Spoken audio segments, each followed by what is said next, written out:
Nah, untuk jurnal umumnya ini jumlah case yang diterima itu tadi kan case-nya 8 juta. 8 juta dari tadi itu kan penjualannya T 20 juta, 60%-nya secara kredit. Berarti di sini case-nya 40%. 40% dikali 20 juta dapat 8 juta, sedangkan untuk account receivable-nya 60% dikali 20 juta dapat 12 juta. Nah, lalu data yang selanjutnya dari data yang tahun 2024 ini ada penagihan piutang 3.500.000. Berarti di sini ada case-nya itu 3.500.000, account receivable-nya 3.500.000 berkurang karena sudah ditagih. Yang ketiga itu piutang sebesar 100.000 tidak dapat ditagih. Berarti di sini kita harus menyisihkan dulu bad debt expense di kreditnya allowance for the full nilainya 100.000. Karena tidak dapat ditagih maka langsung dihapuskan allowance for the full kreditnya account receivable. Nah, bisa dilihat bahwa kalau melihat jurnal ini untuk penghapusannya menggunakan metode allowance, metode penyisihan. Kalau kita menggunakan metode langsung atau direct word of method, itu kita tidak akan adanya pengakuan allowance for the full, langsung saja bad debt expense to account receivable. Lalu yang keempat adanya penerimaan piutang yang sudah dihapuskan, nilainya 26 juta. Berarti kita harus mengembalikan dulu piutang yang sudah dihapuskan tadi, yang 26.000, account receivable-nya dimunculkan lagi karena kan tadinya sudah dihilangkan, lalu dimunculkan dulu 26.000 di kreditnya allowance for the full. Lalu kita harus mengakui adanya pembayaran yang dihapuskan tadi 26.000 di debitnya cash, kreditnya account receivable 26.000. Nah, masuk ke pembahasan tentang wesel jenis yang selanjutnya, itu wesel tagih atau notes receivable. Nah, wesel ini biasanya dilakukan oleh perusahaan dan pelanggan, di mana pelanggan ini belum mempunyai uang dalam kurun waktu yang sebentar. Dalam jangka waktu yang dekat ini pembeli belum mempunyai uang, maka sebagai jaminannya, sebagai jaminan bahwa si pembeli akan melunasi hutangnya kepada perusahaan, maka pembeli menyerahkan wesel. Nah, di sana ada keterangan berapa lama si pembeli akan membayarnya, yaitu jangka waktunya, ada bunganya, dan ada nilai dari weselnya ini. Lalu bagi perusahaan diuntungkan enggak ketika si pembeli memberikan wesel? Berarti di sini kan kalau wesel pasti lebih dari beberapa bulan ya.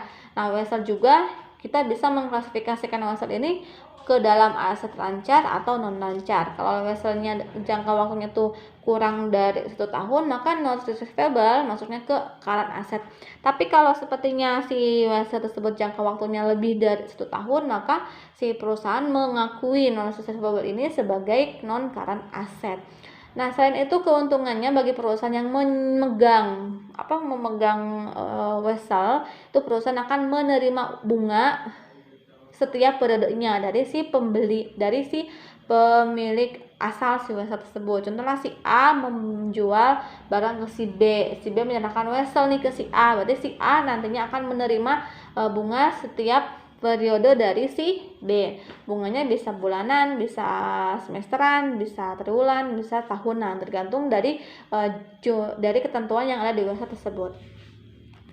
Nah, untuk pengakuan wesel di sini itu kan karena karena wesel tersebut jangka waktunya ada yang pendek, ada yang panjang, maka kita bisa mengakui wesel sesuai dengan rate-nya, ada yang masuk ke short term-nya dan long term. Nah, di sini jika si state rate-nya itu sama dengan market rate, maka di sini weselnya masuk, penerbitan weselnya masuk ke face value.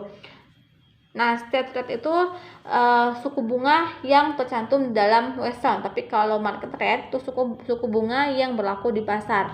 Contohnya kalau di weselnya ada bunganya itu 2%, tapi di pasar belum tentu nih. Kalau di wesel kan pasti otomatis sama ya dari tahun awal sampai tahun terakhir jatuh temponya tetap sama 2%. Tapi kalau untuk bunga pasar pasti berubah-ubah. Nah, perbedaan antara state rate dengan market rate itu bisa sama, bisa lebih besar atau lebih kecil.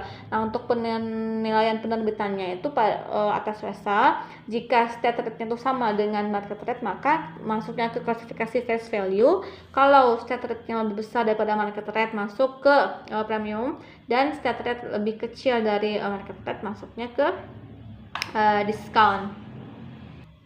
Ilustrasinya kalau sepertinya face value itu kan sama ya, tidak ada perselisih. Tapi kalau premium dan diskon itu kan kalau diskon lebih kecil. Contohnya si rate-nya itu 10, market rate-nya 8. Berarti kita akan menerima kas dari si B tadi itu lebih besar dibandingkan market rate, sehingga masuknya ke premium. Tapi kalau sepertinya lebih kecil, berarti kan kita bisa disebut rugi, maka disebut dengan diskon karena lebih kecil penerimaan dari yang seharusnya.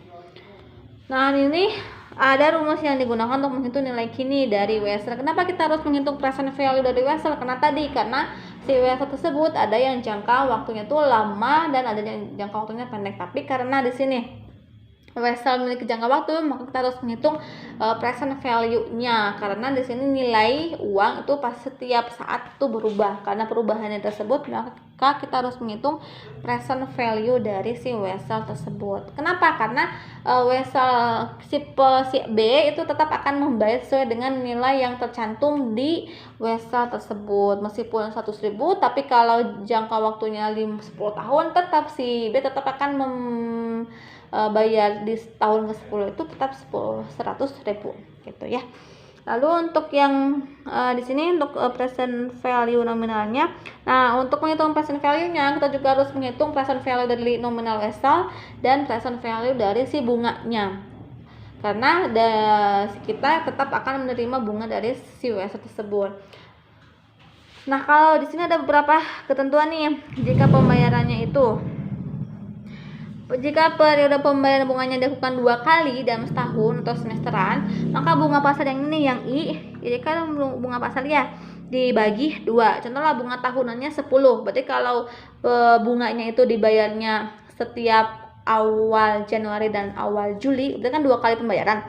Berarti yang 10 ini, yang bunga 10% ini dibagi 2. Maka untuk menghitung present value dan present value nominal dan interestnya, untuk I-nya itu bukan 10% tapi 5%, karena pembayaran bunganya itu 2 kali. Untuk periodenya juga sama, karena di sini dalam setahun 2 kali, maka N-nya itu 2, dan bunga Weselnya juga dibagi 2 bunga Wesel yang ini. Ya. Jadi intinya kalau untuk bunga dibagi 2 dan untuk periodenya dikali 2. Kalau sepertinya si Wesel tersebut dilaksanakannya tuh dalam setahun 3 kali, berarti di sini si bunganya I-nya dibagi 3, sedangkan N-nya itu dikali ada 3 kali. Lalu di sini contoh si Wesel diterbitkan pada penilaian yang face value, di mana market rate-nya sama dengan state rate-nya. Di sini ilustrasi yang pertama, Bigelow Corporation itu memberikan pinjaman menukar uang 10.000, menukar uang 10.000 dengan 10.000 dolar Wesel. Berarti di sini ada pinjaman yang dilakukan antara dua belah pihak, di mana satu pihak itu menyerahkan Wesel dengan jangka waktunya 3 tahun dan bunganya itu 10% dengan jangka waktu pembayarannya annually. Kalau annually itu tahunan. Lalu untuk market rate-nya itu sama 10%. Bagaimana pelaporan yang dilakukan oleh perusahaan? Nah, di sini kita akan menghitung Wesel ya. Wesel dilaksanakan selama jangka waktu 3 tahun. Berarti tahun pertama tahun kedua dan tahun ketiga. Nah, di sini bunganya akan dibayarkan tahunan. Berarti di akhir tahun pertama ada penerimaan bunga, dua ada penerimaan bunga, dan ke-30 ada penerimaan bunga. Nah, di tahun ketiga kita akan menerima bunga plus nilai weselnya.